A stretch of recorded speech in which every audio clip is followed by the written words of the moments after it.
Kind of satisfying.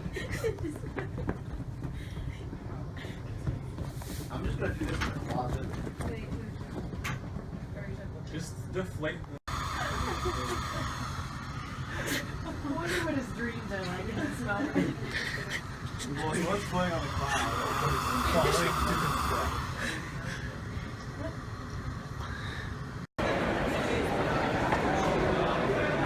This is the pre-register line. It's longer than the walk-in line. I feel so bitchy.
Look at that crap, yo! Yo!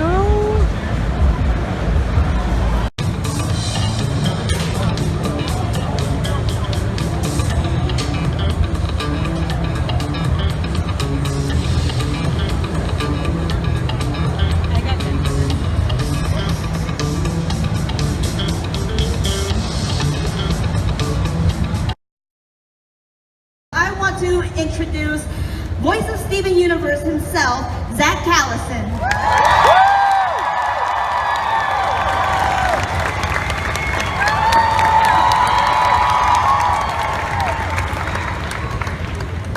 Hello, hello.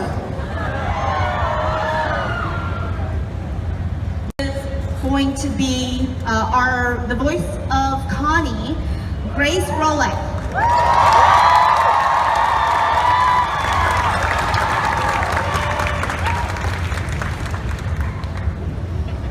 Next on the itinerary, we have the voice of Pearl, Dee Dee Magno.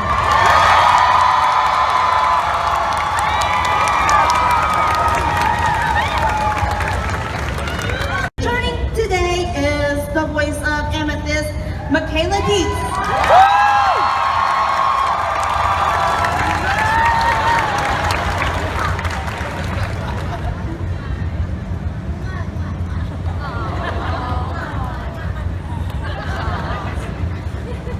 Now, for the first time ever at Momocon, please welcome the voice of Lapis Lazuli, Jennifer Paz.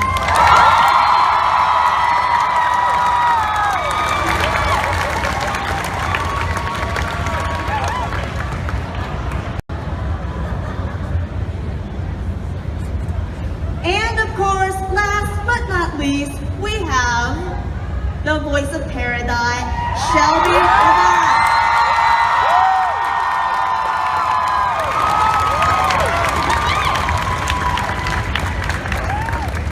For me, anything that involved the cluster, because we got to do so much Walla, and we'd all be like, 1, 2, me too. Yeah, it was like scary, it was scary. We spent like a half hour on that alone. Yeah. Caramel dancing. Steven, like, it's very heavily implied that Steven loves anime. And, you know, if you're Steven's age and you grew up on the internet, you probably love caramel dancing deep down secretly in your heart.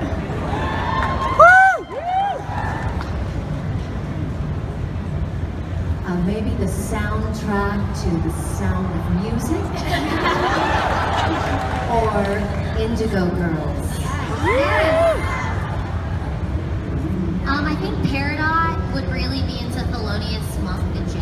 competition. He's no longer with us. However, she'd be like, hey, with jazz music. But a really close, another artist that I think she'd be really obsessed with is Adele. She'd be singing that song "Miss You" by Adele, probably to like a picture of Pumpkin if she had to go like on another mission of some sort. So that's what she would listen to. I'm picturing her like writing Camp Piney Hearts fan fiction and just like wailing, rolling in the deep. Yes, And exactly. I don't know, I think Lapis would like a singer-songwriter like Jewel, you know? Yeah, right? The Cranberries. Did I date myself? How many of you guys know who the Cranberries are? No. I feel like Connie would probably really like musicals. I feel like, and all of them really, like, I mean, growing up, I loved Wicked. I feel like Connie would also. I feel like Amethyst would be into like grunge, punk, Nirvana. Maybe some metal. Yeah, Nirvana. Last night we were like in a vehicle and like next to us rolled up these two. We were like flanked by these two cars. It was like just like this crazy bass. Yeah, I think she would like to feel her biorhythms. That. In a nutshell, and Disney movies, of course. every child should watch those. What? Every child should watch those old Disney animated movies. Of course. Oh man. Yeah, I feel like I'm like, I remember when the picture started moving. It scared me. I hate to admit this, but I didn't really watch cartoons. I had a problem with like ducks jumping into the pond and coming out and like they weren't wet anymore. Like, yo, what is this, magic? No, but I love Disney movies. I really liked that one about the Lion King. The kid who became a king. Yes. Wow. Order a dozen roses. Yeah.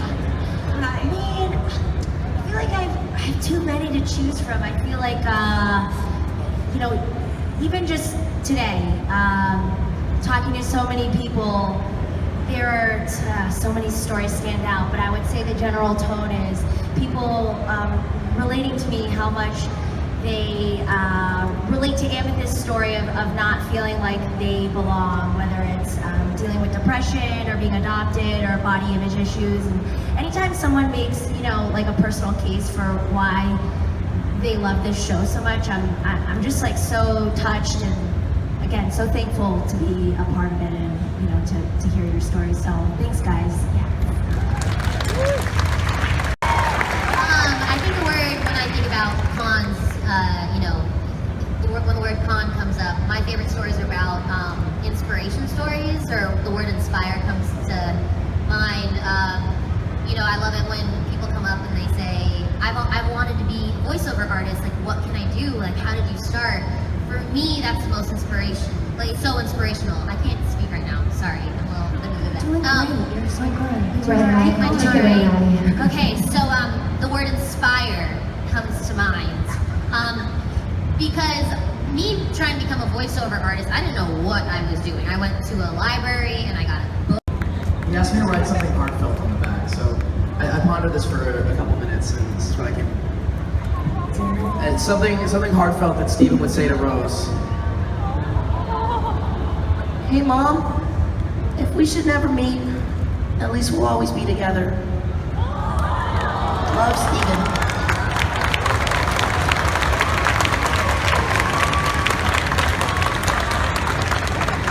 Oh, Steven.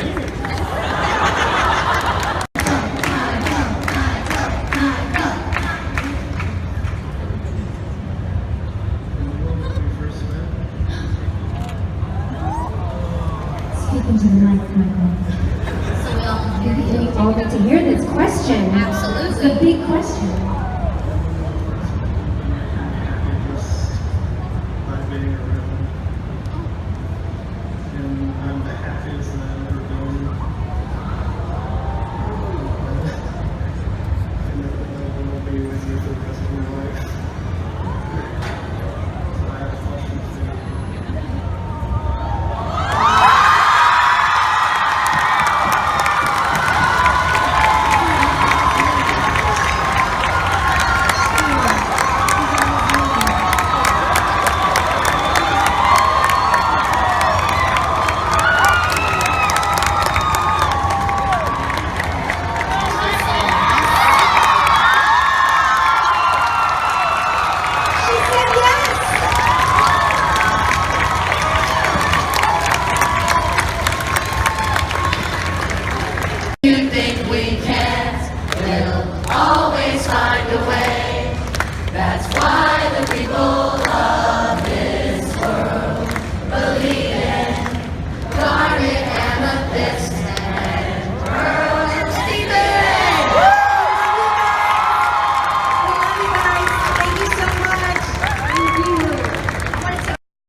think we got everyone here.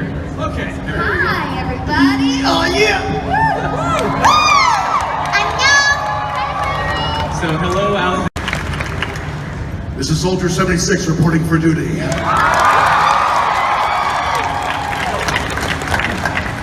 I'm Charlotte Chung. Nerf this. What's going on? Johnny Cruz. Can't stop, won't stop. I'm Matthew Mercer, and you know what time it is. I miss Mercy, no! Oh my gosh. Yeah. You guys are making the greatest fan art, and you guys, it's influencing us. Thank you so much. Fan art and the fan costumes, the cosplay that's come out of this community. Oh my god, even this audience is gone. Holy. One of my favorite things that happened was I was in Edinburgh, Scotland, talking to someone that I didn't know on the street, because that's something that I do. And suddenly he looked at me and he said, "Wait, are you Mercy on Overwatch?" And he just recognized my voice somewhere in the middle of the world, far away from me, from home, and that was so wild. So yeah, that's one of For me, I think what's been surprising is how amazing the community is. All you guys and all the sharings you give me on Instagram, Twitter about how it's affected your lives and how positively it's affected your lives. Bringing you guys together, a lot of like just amazing positive stuff has been flown my way, and just I've been inundated with an amazing positive vibes from all of you, and I'm just getting all the good feels. so much love. I have to say that it's been an incredible year. Happy anniversary, everyone. So many incredible memories, but I would have to say that the diversity that I see out there, especially represented through our characters and the people that you guys choose to identify with, and that allowing us to be a community has really, I think, changed our lives. I know a lot of us have been working as actors for many, many years, but it goes. all the artists and writers and creators and content designers and level designers. I've never met such a passionate team of people that are so excited to make this game as best as they can for you guys. And while we get the opportunity to be the face of it more than most, we're here representing the cavalcade of talented people that made this happen. So please, appreciate and understand how many people put their blood, sweat, and tears to make this for you and maintain it as awesome as they do. Seriously, guys. Woo! Shot of scotch. A little rye whiskey, I don't know. American breakfast. For me, it's just getting relaxed, because the drive in LA traffic is not always relaxing. So it's making sure that I have enough time when I get there to kind of just chill out for a bit and, Get a little more of that devil may care attitude in there. Such a milky, buttery, delicious, smooth. But yeah, so that helps a lot. Yeah, for me, I feel Lucio is just kind of a version of me, all amped up and in party mode. So I'm always sipping on coffee, and when I get in the booth, I have to get up and I have to move around. I have to be excited. I have to be in that mode of free, carefree. So loose in the shoulders, but ready to pounce at any minute and be oh yeah, oh whoa, So that's how I have to get into it. When I'm losing energy or steam, I have to be okay, oh yeah! So I go right back, I have to pump it up, amp it up. Okay, so I guess I'll speak on something a little bit different because the process of me getting into character is basically listening to good music on the way to work, and once I get there, just to make sure that I do my vocal exercises and that I can speak in a range that's up here because she's, definitely more of that animated sort of voice. But I really use K-pop as an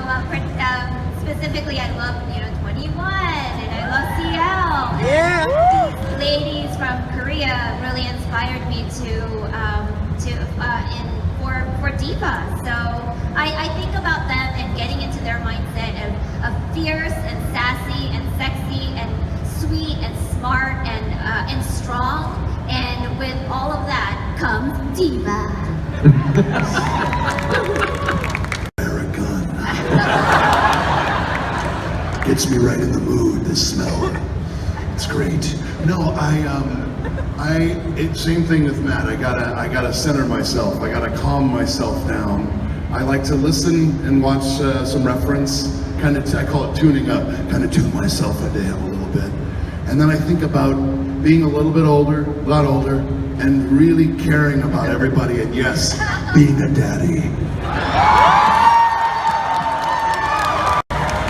Yeah, I have to second that. Definitely. Living in New York, like Matt says in LA, you know, you have to run up and down stairs and kind of elbow people out of the way. And Mercy is so nurturing and kind, right? And she resurrects and heals people. So I really have to get into that side of me that is a mommy, not a real mommy, but a figurative mommy. And I remember Andrea said something to me in one of the sessions.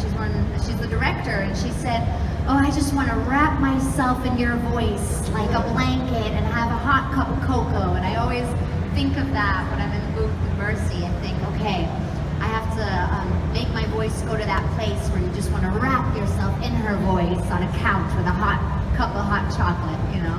And then I can get to that place where heroes never die. I'm very passionate about this question and so I can kind of talk for a really long time about it. So I'm going to try to talk as fast as I can. I feel I don't know if it's an element of actually just having really played her for such a long time, for several years now, and being called diva and whatnot in person, but I feel kind of like 100% like I'm her, and it's probably a problem because I'm just kind of getting delusional about this, but I really feel like it because she's sassy, and I have parts of me that are really sassy, and she's all these things that whatever you feel like funny story, a lot of people think that she was drawn after me, which I'm freaking embarrassed about because I'm like, I'm nowhere near anatomically perfect as she is, but thanks, Dad. Well, you guys made me, so, but I feel corny. But I do feel kinship with her, and also just of course the fact that she's Korean and also a feminist. I don't know if you guys know this, but in Korea, the bunny was used as a symbol of feminism, and that was a huge and I'm constantly, I feel like, fighting that battle of sexism and equality, and so I love the fact that she could be young and sexy and hip, but at the same time she's sweet and adorable and feminine and smart and also strong. Despite the nerf, she's very strong. And I do want to add another story.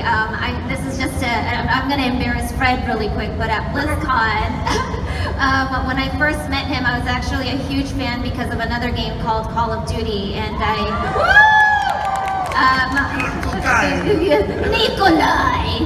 And I played Call of Duty Black Ops Zombies, and so when I met him and I found out that he was my dad, according to you guys, I was floored and I was so excited. And Fred actually, I was very nervous. It was my first panel, my first con, and he had really very kindly, just gently guided me through that process and built up my confidence like a dad would. And I'm getting emotional thinking about it, but that's when art imitates life, and if life imitates art. And I want to say he's very much like Soldier 76. Thank you very much. It's very classic Clint Eastwood-esque, machismo American persona. I am distinctly an indoor kid who has spent most of his life designing dungeons and playing JRPGs. So you do it so well. However, so to me, he's a projection of like my masculine id, that part of me that I never really had a chance to really embrace as that geeky theater kid growing up. So for me, he's an aspect of myself that I never got a chance to really express and be that kind of smooth, heroic representation of the classic American male, and it's been a fun experience exploring that, as well as just the redemption arc. I love redemption arcs anyway, and his history and his character story so far that's been revealed definitely shows like his history with Black Watch, and then eventually coming over to Overwatch. And I love that arc for a character anyway. So I'm a much smaller percentage, I think, McCree and some of the other actors, but I relish it because it's so different from me, and I get to play in a space that's in some ways unfamiliar and new and fresh. All right, so follow-up question: D&D character date. That's a mighty fine question. Smooth, milky, buttery. I mean, if we're going straight forward, I'd probably pull myself a 5e homebrew gunslinger by this guy named Matt Mercer he made on the DM's Guild. But that seems a little too on the nose. I probably want to play a little out of my space, so roll me up a cleric. I want to see how Mercy likes it. Do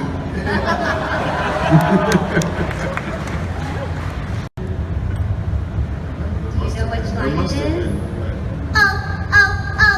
Diva style! Do it, McCree. Hey, you from Tennessee? Because you're the only 10 I see.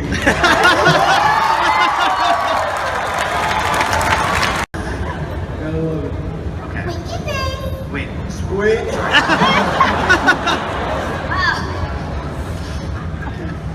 Let's go. Winky face! Thank you.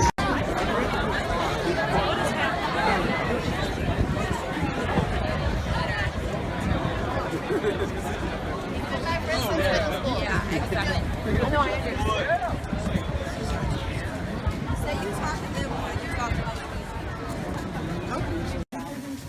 All right, we got two guys in here together. Eric changing in the hall. I changed clothes to talk about Korean. Who tried to pee, Got like people she everywhere. peed in the toilet sitting, and then she tried to get on top and then pee in the.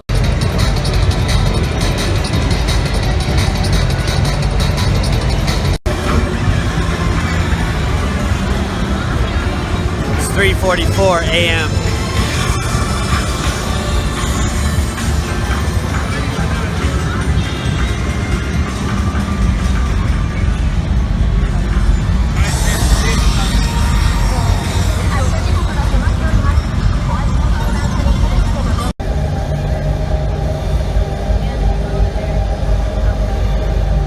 Nope.